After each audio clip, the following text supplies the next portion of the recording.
우리 12장 1절에 보면 그때 헤로당이 손을 들어 교회 중에서 몇 사람을 해하려 할 때를 시작하거든요. 그때가 언제냐면 위에 나오는 내용과 관련이 있어요. 그 아가보라고 하는 선지자가 예언하기를 로마라고 하는 그 나라 전체에 여러 차례 흉년이 될 거라고 했는데, 특별히 큰 흉년이 들어가지고 유대 지역에 특별히 큰 흉년이 들어가지고 그 안디옥 교회가 바울과 바나바를 구제 의연금을 가지고 보내기로 했을 때, 그 사람들이 예루살렘으로 가는 그 시기에 그때 마침 예루살렘 내에 큰 박해가 있었거든요. 지금 그 시기를 설명하는 겁니다. 그때라는 말이 바울과 바나바가 구제 의연금을 가지고 예루살렘에 갔을 때, 그때 이제 민심이 안 좋았어요. 흉년이 드는 바람에 민심이 굉장히 안 좋았거든요. 그래서 이제 당시에 그 왕이 누구였었냐면 헤로당. 우리 2절에 보시면 거기 1절에 보시면 그때 헤로당이라고 나오잖아요. 성경에 헤롯이라는 말이 너무 많이 나와서 헤롯이 누군지는 좀 그 시기를 봐서 살펴봐야 되는데, 이 사람을 헤롯 아그리파 1세라고 하거든요. 보통의 경우 우리가 알고 있는 예수님 탄생할 때 있던 헤롯 왕의 손자예요, 이 사람이. 그때 이 헤롯 아그리파가 생각해 보니까 이 유대인들, 특히 종교 지도자들의 마음을 얻어야 되겠는데 어떻게 하면 마음을 얻을까 생각을 하다가 그 종교 지도자들이 제일 원하는 게 하나가 있어요. 뭐냐면 기독교인들을 죽이는 겁니다. 그 사람들이 기독교인들을 굉장히 미워했기 때문에 저 기독교인들을 내가 죽이면 되겠다. 그동안은 기독교인들은 누가 죽였냐면 대제사장이나 서기관이나 바리새인들이나 혹은 성전을 맡은 사람들이라고 불려지는 종교 지도자들이 주로 기독교인들을 죽였는데, 이번에는 정치 지도자가 나서가지고 기독교인들을 박해하기 시작한 건데, 이 박해가 대단히 큰 박해예요.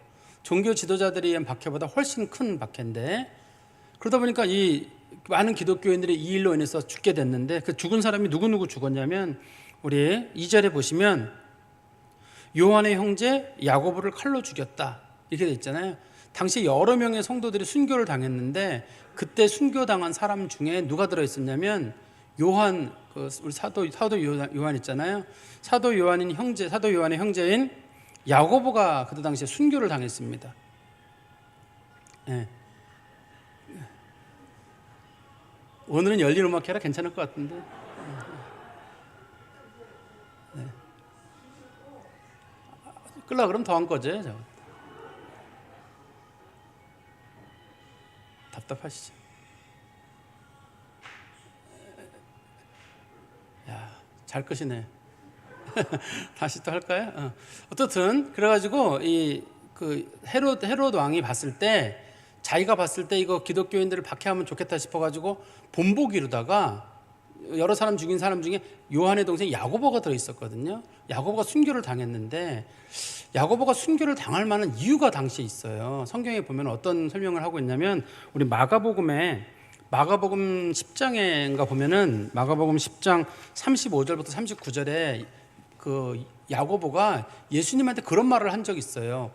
만약에 우리가 예루살렘에 들어갔을 때 예수님께서 왕권을 잡게 되거든, 한 사람을 오른쪽에 한 사람을 왼쪽에 서게 해 주십시오 라고 부탁을 하니까 예수님께서 너희들이 내가 마시는 잔을 마시고 내가 받는 세례를 받을 수 있겠느냐 그랬더니 할 수 있습니다.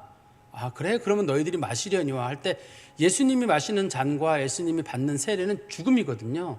너 죽을 수 있겠느냐라고 하니까 예 알겠습니다, 죽겠습니다 했는데, 그래서 죽은 거예요. 이 사람이 자기가 죽겠다고 약속을 한 건지 몰랐습니다. 이 사람이 죽겠다고 약속한 건 모르고 그냥 권력의 욕심이 있어가지고 그냥 예루살렘에 들어가면 이게 저희가 권력을 좀 잡았으면 좋겠다. 워낙 또 알페오의 가족들이, 세베대의 가족들이 잘 살았거든요. 잘 살았으니까 좀 권력도 좀 얻으려고 했던 것 같아요.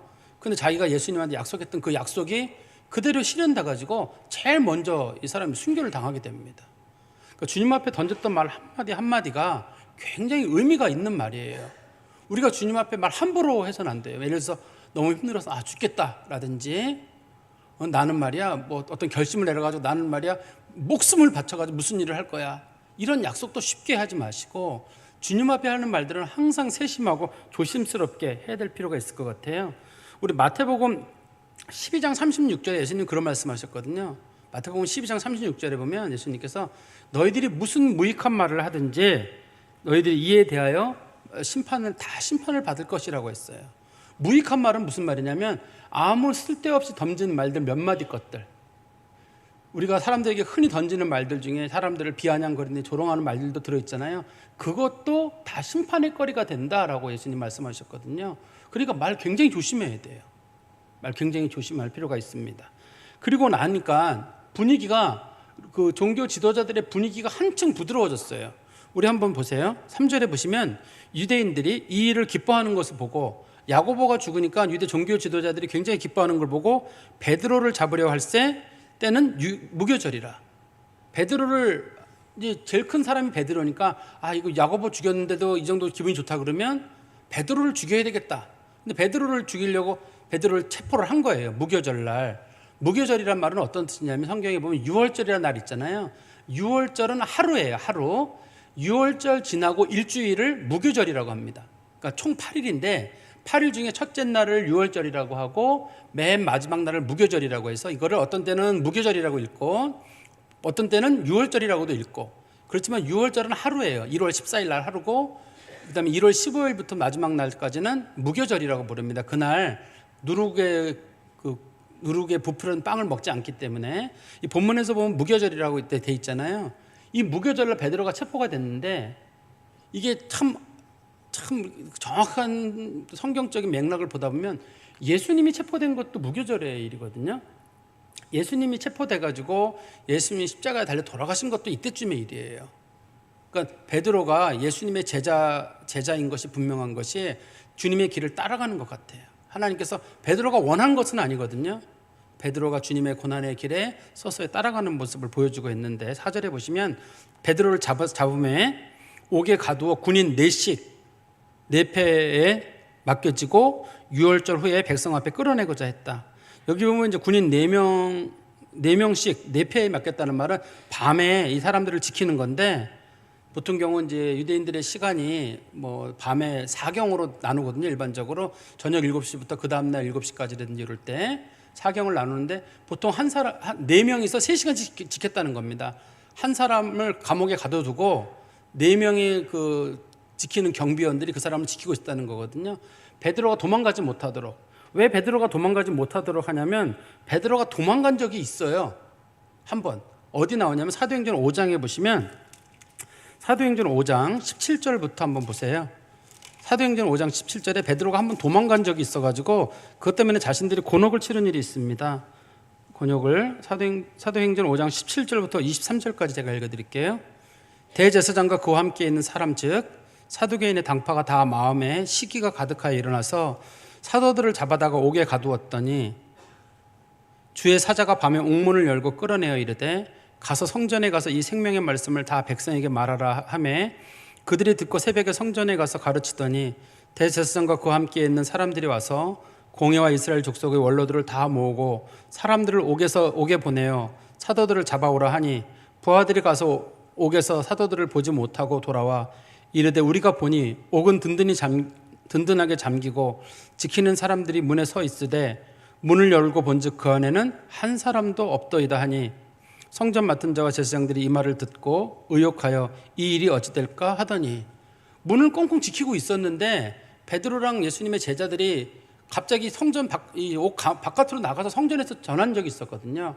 그들이 생각하기를 아마 저건 누군가가 트릭을 쓴 거다라고 생각을 하니까 이번에는 그렇게 하지 못하도록 하려고 4명의 군인들을 철저하게 지키고, 뒤에 가면 어떻게 되어 있냐면 베드로를 손발을 꽁꽁 묶어가지고 착고에 묶어놓고 지하 감옥에 가두고 바깥에 4명을 지키고 있고, 베드로가 나갈 때 문이 3개가 있었다고 되어 있어요. 그때마다 지키는 사람들이 있거든요.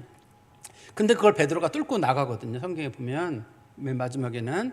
어떻든 간에 이 베드로가 감옥에 갇히게 됐는데, 그때 교회는 어떻게 했냐면 5절에 보시면 이에 베드로는 옥에 갇혔고 교회는 그를 위하여 간절히 하나님께 기도했다. 야고보가 죽었으니까 사람들이 생각하기를 베드로도 죽을 것이다 이렇게 생각할 수도 있고, 어떤 사람들은 야고보는 죽었지만 베드로는 죽지 말아야 되겠다라고 생각하는 사람들이 더 많았던 것 같아요. 베드로가 교회에 굉장히 중요한 역할을 하고 있었기 때문에 야고보는 이번에 하나님으로부터 순교의 잔을 마실 기회가 왔지만 베드로는 아직 아니에요. 해야 될 일이 있거든요. 하나님께서 베드로에게는 아직까지 순교의 기회를 주시지 않고 교회는 그 사람을 위해서 본문에 보니까 간절하게 기도를 했대요. 언제까지 기도를 했냐면 12절에 보세요. 이거 기간이 나옵니다. 12절에 보시면 깨닫고 마가라 하는 요한의 어머니 마리아의 집에 가니 여러 사람이 거기 모여 기도하고 있더라. 언제까지 기도했냐면 베드로가 감옥에 나와서 자신들이 있는 마가 요한의 어머니 집, 우리가 손이 얘기하는 마가의 다락방이라고 불려지는 그 집 있죠. 그게 마가 요한의 어머니 집이거든요. 거기 가서 성도들에게 베드로가 저 돌아왔습니다 라고 할 때까지 그 사람들이 기도를 했어요.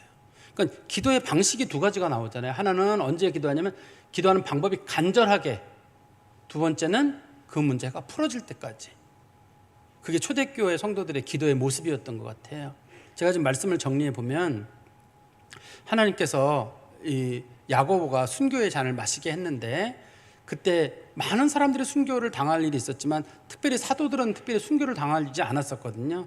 그중에 야고보가 순교를 당했던 이유는 야고보가 주님 앞에 마가복음 10장에서 약속했던 것 때문에 주님께서 분명히 말씀하셨거든요.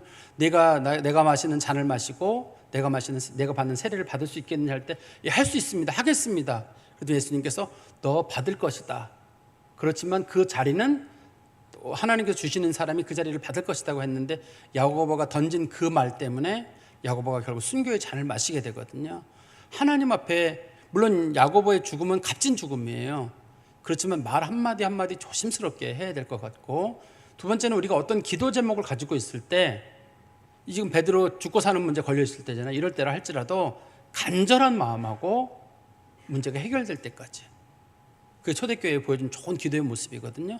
우리도 어떤 기도 제목이 있으면 언제까지 기도합니까? 해결될 때까지 기도하는 거죠. 뭘 언제까지 해요? 그냥 죽을 때까지 하는 거지. 간절한 마음으로 끝까지 기도하는 그런 성도 되시기를 간절히 소망합니다. 기도하겠습니다. 하나님 아버지, 저희들에게 이 믿음과 이 소망을 주셨사오니 저희들도 이 믿음과 소망 가지고 끝까지 주님 앞에 충성할 수 있도록 하나님 붙잡아 주시옵소서.